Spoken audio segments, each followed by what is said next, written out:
Hello there, funky fresh Strawberin0 here. Today I am reacting to something a little bit different. Today I am actually reacting to Heroes of the Storm review, Dead Game edition by Verac? Not sure how to spell that. But Verac is it's a smaller channel, definitely smaller than something like Mandalore Gaming or Touch, which are like staples here. I only really watched one video back in the day by Verac, Valheim review. I think I also saw his Vermintide review. But the Valheim review is a little bit more important to me personally because it actually convinced me to buy the game. And his content from even just the title, I think is very much inspired by Seth. Not sure if that's accurate. Obviously, I don't wanna pin this on him if he doesn't feel like that's true. But like putting the trademark and the style of titles he always puts, I think it's fair to assume his content is styled like into that Seth type of review. And I wanted to react to... This video keeps getting recommended to me, and I finally cracked and decided, you know what, I'm gonna watch it. Heroes of the Storm was actually a game I played. Well, I started way back when, played it a little bit, and then came back to it around the release of Deathwing, which was tail end of 2019, I believe. Deathwing was one of the 3 last heroes released for this game, which is fucking tragic, because in 2020 only 2 new characters released for the game. And if you ever played League of Legends or Dead by Daylight, whatever game where there are, Overwatch, for example. If a game has very unique characters and the whole appeal is that a new character will come and shake up the meta, redefine the way you play the game, the long-term strategy is to basically stick around for these characters to come, check them out, see if you like them. New characters usually revitalize games like that. The point is, if a game like that stops releasing new characters, it's essentially dead in the water, because that's the only thing that keeps a game like that afloat. And Heroes of the Storm released only 2 new characters in all of 2020, Hogger and May, I believe. Both of them were extremely fun to play, by the way. And then Blizzard announced they are not doing any further content for Heroes of the Storm, which, you know, that shit will scare players away from your game. They announced they will not be releasing any more heroes, any more skins for anything, just like that. Pretty much, but they are still to this day keeping the game alive. By alive, I mean they did not shut the servers down. The population is probably getting smaller and smaller each month, just like StarCraft, for example. And it's a shame because it's the most fun I definitely had in a MOBA. Might be up there with the most fun actual multiplayer team-based games I have ever played. There is literally one character that you need 2 players to control. So you need to get your buddy you are teaming up with. You need to select that character, and one of you controls like movement and the abilities of the like main body, because he's a 2-headed Cyclops, and one of you controls the other half of the body who casts spells. And it's honestly, it's so cool. Also, I remember this game is very objective based, and this means that you play different maps, so the game doesn't get as stale as League, for example, which is always taking place on the same goddamn fucking map, and everybody is using the same 2 strategies anyway, so the match will probably look pretty similar to whatever you experienced that week already. But let's see what Verac has to say about it, because yeah, you already know it's gonna be a quality video just looking at this screen. Imagine the perfect game. A game that has 0 problems at all. Definitely don't need to be addressed by their small indie parent company.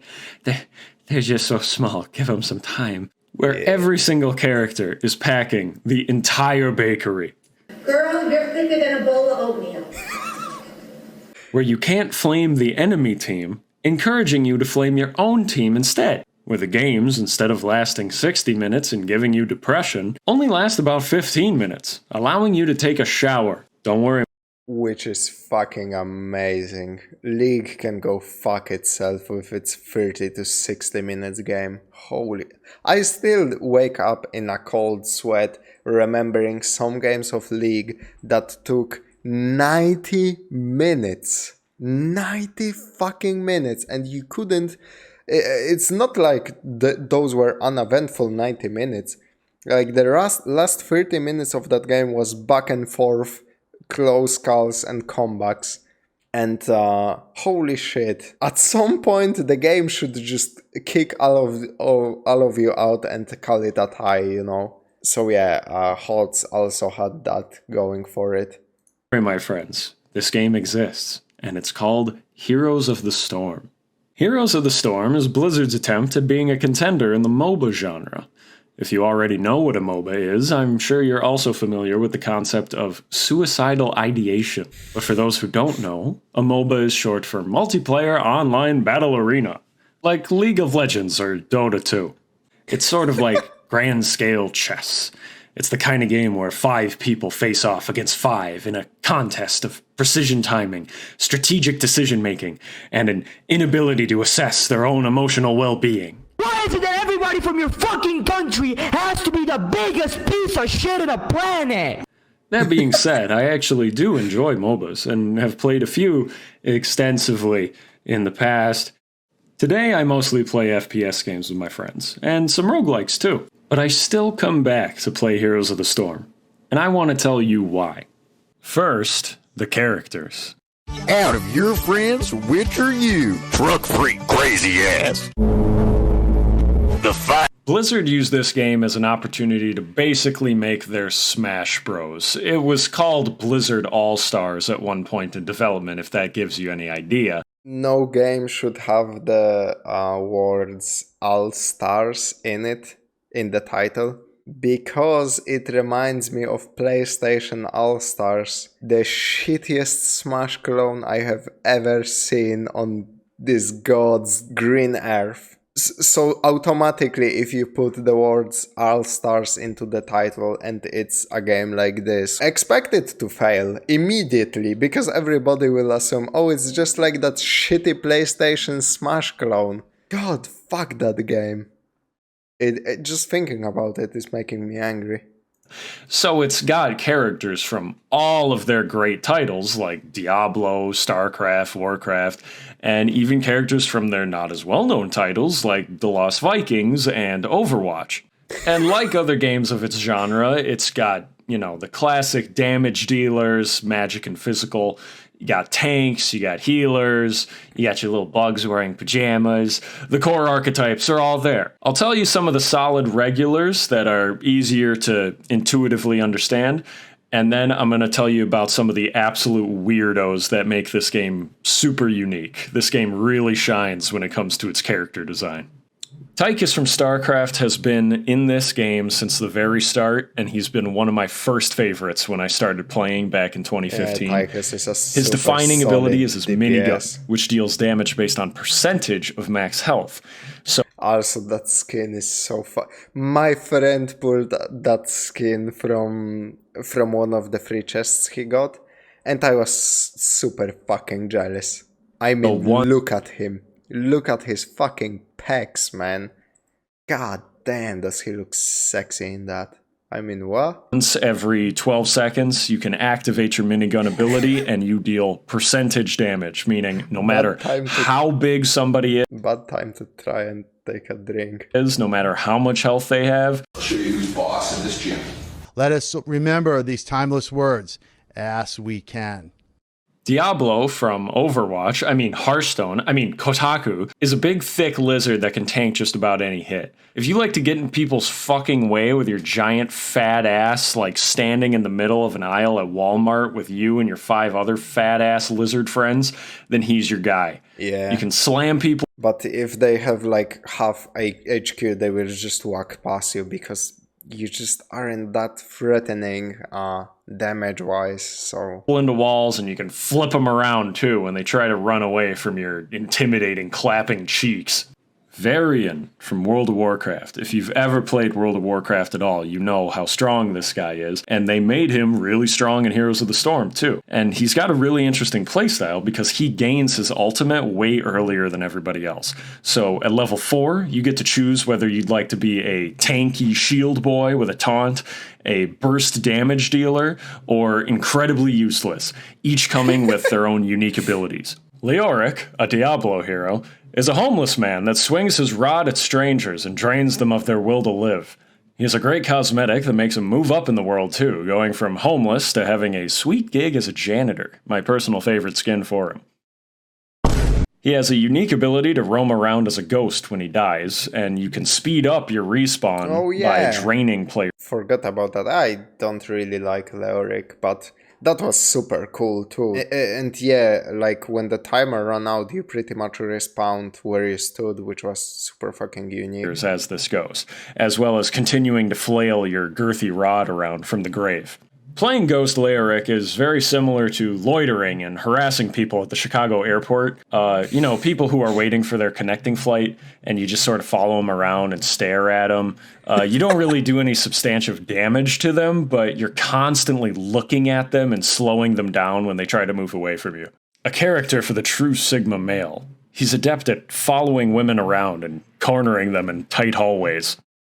Abathur hails from the distant StarCraft galaxy of Australia. Being native Aussie wildlife, he is also a terrifying symbiotic monster that can attach himself to your skin and internal organs. And also sometimes he wears pajamas. When playing Abathur, you use your supreme Rick and Morty fan intellect to control the map from behind the scenes. Throw your bug hat on any ally anywhere, from anywhere, to symbiotically enhance them and to hurt your enemies. This is what makes Abathur so fun. You are a global hero and can constantly affect the battlefield if you're paying good enough attention. Yeah, that's also something very cool. Like, League, anybody remotely familiar with League of Legends knows that the developer, Riot Games, is on a pretty much at this point 10-year battle against any global influencing heroes. They changed a lot of abilities over the time where they had infinite range, so you could cast them on any part of the map you wanted. They changed their mind about this, and they started nerfing those abilities and reworking champions that have them in an effort to prevent somebody from applying too much pressure around the map, which is, a pussy way of doing things. Meanwhile, Chad, Heroes of the Storm developers, just came up with the fucking craziest ideas ever, like having a champion that literally spawns additional minions, and just they decided, you know what, put him in. Man, if you are playing Abathur and somebody doesn't, you have obviously the main point of any MOBA is to defend your lanes and your base.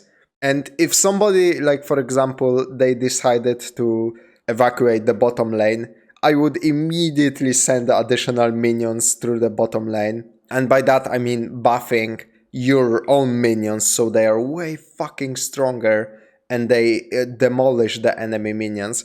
And they would push that lane so hard the enemy would immediately need to retreat there or they would lose their structures.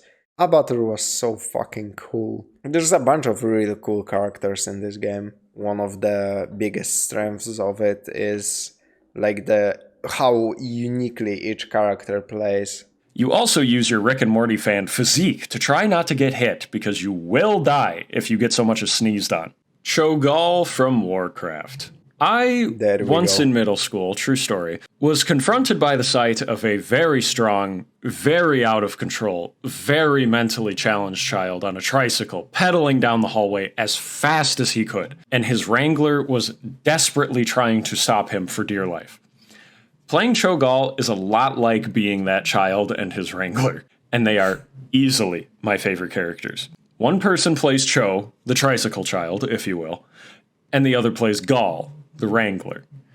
Gall does most of the damage and can shove Cho in a short direction once every 20 seconds. Imagine the wrangler trying to turn the tricycle in a certain direction. But ultimately, Cho is the captain of the ship. As Cho, you move around wherever you want, taking Gall with you, and fist at the enemies. As Gall, you blast magic at enemies, and blast racial slurs at Cho over voice chat whenever he fucks up. That's my experience as a Cho main anyway. Next, I'm going to tell you about the differences that make it a better game than the others, in my huge, big IQ, big brain opinion. I'm going to be using some jargon, so real fast for those unfamiliar with basic MOBA terminology. The goal of a MOBA is to destroy the enemy core. That's the big, real big fucking building at the end of their base. You can die 100 more times than your enemies, but if you destroy their core before they destroy yours, your team wins. Each character typically has 3 normal abilities and an ultimate ability that they unlock at a later level. In League and Dota, you have to land the final hit on an enemy to gain gold. You use that gold to buy items that make you stronger. You also level up by only being in the vicinity of an enemy that dies. That's the only way to get XP. A team typically has a couple carry characters who try to carry the team into the late game for a victory. These people need to hog every last hit for big items and will cry for the rest of the game into chat if they ever die. So fucking true, man.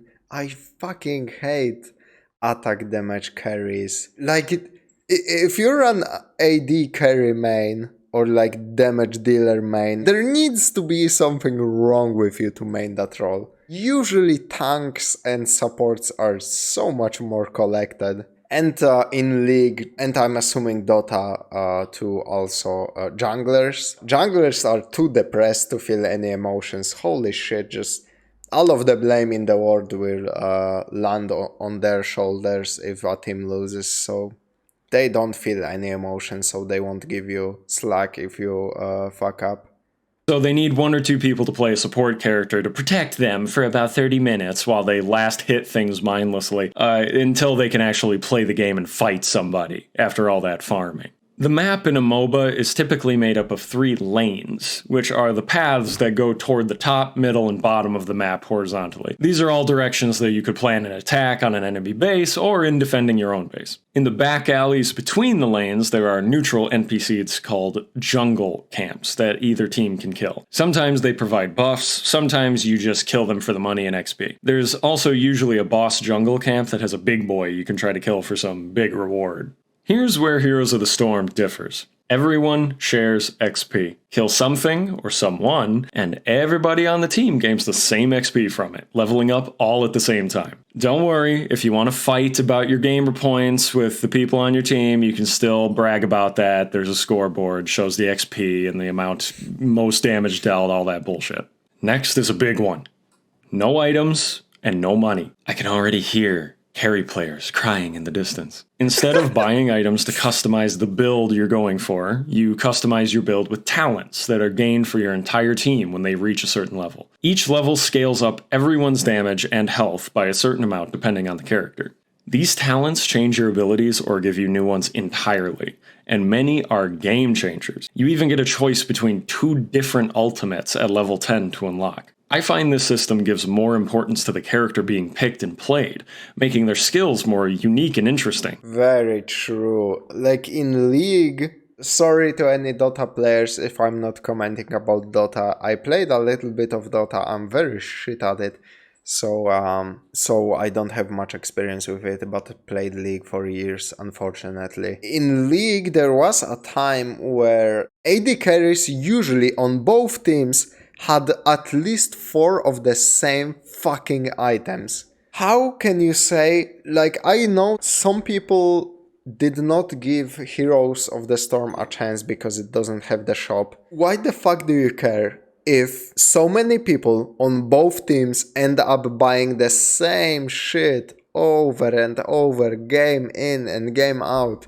Like in HOTS, I remember switching out talents according to my needs. In League, it was always, if we're winning, I'm buying more offensive stuff, and if we're losing, I'm buying more defensive stuff. But like, I don't know, this system, as an outsider to both of these games, you could say that this is less options, but I would say this, in the long run, I think I definitely saw more diverse builds. Like, if I saw a certain character, each of their abilities could behave in like 3 different ways, and you had to kinda notice those changes, either visual or in just, oh, this skill is suddenly doing more damage.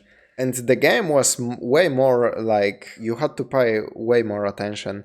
I just find this system to be better overall. I had way more fun with this game overall than League, so, you know, that has to be one of the reasons. Maps probably being the diverse heroes being the bigger reasons, but the shop also contributed to that, I feel. Rather than every tank character being basically the same in the late game with the same health and shielding items. Yeah, and yeah, you know what? Tanks were the better example than the AD carries. That's fucking true. Like in other MOBAs. Point is, with shared XP, you have a greater incentive to cooperate with your team if you want to be powerful. With a higher level and thus more talents than the enemy team, you can run them down more easily, putting the same fear of God into them that Blizzard puts into its female employees. Another big difference. Damn. Constant team fighting. The most fun part about playing a MOBA in the first place. A team fight, for those who don't know, is when all 5 players are facing off versus all 5 enemy players in one location. In League and Dota 2, this typically only happens after everyone has dicked around in their lane of choice for a good 30 minutes farming at least, and only then when the team feels like getting together to do something. Heroes of the Storm does not have this problem. In fact, if you jump into a quick play match right now, it is commonplace and expected for all 5 team members to immediately run down the middle lane to see which team can score a kill or 2 right at the start. I love this so much, and it's one of my favorite parts about the game. There is so much more action. You are constantly fighting over objectives, experience, jungle camps. More time is spent playing the actual game than just sitting around farming or protecting someone who is farming. Another difference, the jungle camps. A jungle camp in this game is more like a group of mercenaries that you can recruit, and they're called as such. Capturing a mercenary camp gives, instead of gold or a buff just for the person who captured it, gives your entire team XP and some rabid animals to run down a lane flinging shit at every enemy around. Most maps include a boss camp too, which, if you can beat it, will also participate in this same shit-flinging behavior for you and your team. Last, and with a very important difference, there are the maps. In other MOBAs, there's typically only one map, and it only gets changed if there's a major update that moves this one hill like 1 foot to the right because a jungle player, had a stroke on the left half of that hill. In Heroes of the Storm, there's a variety of maps, each with a different style of objective. There's a pirate map where you collect coins for a skeleton who shoots cannonballs at your enemies for payment. There's a map where you control 2 different zones at the same time to summon a metric shit ton of Zerg. And what's very important is that those objectives, on most of the maps, they will by themselves win you the game if you complete them. So completing for them is more important than just staying in your fucking lane and hitting the minion all the time. And this makes for such fucking better gameplay than those other games where you just click the minion for 30 minutes. You need to last hit to not lose the gold advantage. In Dota, you need to also deny the minions, which is twice the work, basically. This is the MOBA you play if you want to have fun. Well, at least I would say played, because if the development on the game is not active, like, why bother playing it? New characters are very important to a life cycle of a game like this, and unfortunately we ain't getting any, so might as well just leave the game in your sweet memories and move on. They get experimental with it too. There's a map where you can only deal damage to the core based on how many forts you have when you capture an objective, and if you take out an enemy fort, it becomes your fort, and there's a guy who needs some head and a big hole. We're talking fighting over Egyptian shrines that shoot lasers to destroy buildings, fighting over deities from heaven and hell so that they'll help you destroy buildings, fighting over tiny plants that turn into bigger evil plants to destroy buildings. Look, the goal is the same on these maps, is destroy the fucking buildings. But my point is, it's more interesting to play on the different maps, and it brings a freshness that you don't get in other MOBAs. The maps all have the final objective of the core, but they have key differences of size, objective placement, number of lanes, and mercenaries. And with different aesthetic choices on each one too, they each have their own fun and unique style. Today, Heroes of the Storm is in the infamous Blizzard maintenance mode. Very similarly to Team Fortress 2, the game has a very small dev team left with a loyal fan base that still enjoys playing regularly. I don't think there are exact statistics for player numbers that Blizzard releases, but I can tell you that it never takes me more than 30 seconds to get into a match. Overwatch! The game has a ton of fun and weird features. As an experienced MOBA player, these things make it the most interesting game of its genre to me. It's too bad that it doesn't really get attention from Blizzard anymore. Maybe with Microsoft buying them, they'll revitalize it by... I'm from the future, they did not. Putting John Halo Sorry and to Steve say. Minecraft into the roster. But overall, I love this game. I give it 6.5 Johns out of Halo. So yeah, that's pretty much it. Nothing, not much else to say other than I wish somebody else other than Blizzard developed this game. I honestly wish that. Holy god, like there are way less popular games out there that are getting regular updates. This is depressing, man. But well, it's spilled milk and there's no use crying over it, so thank you very much for watching and I will see you in the next one.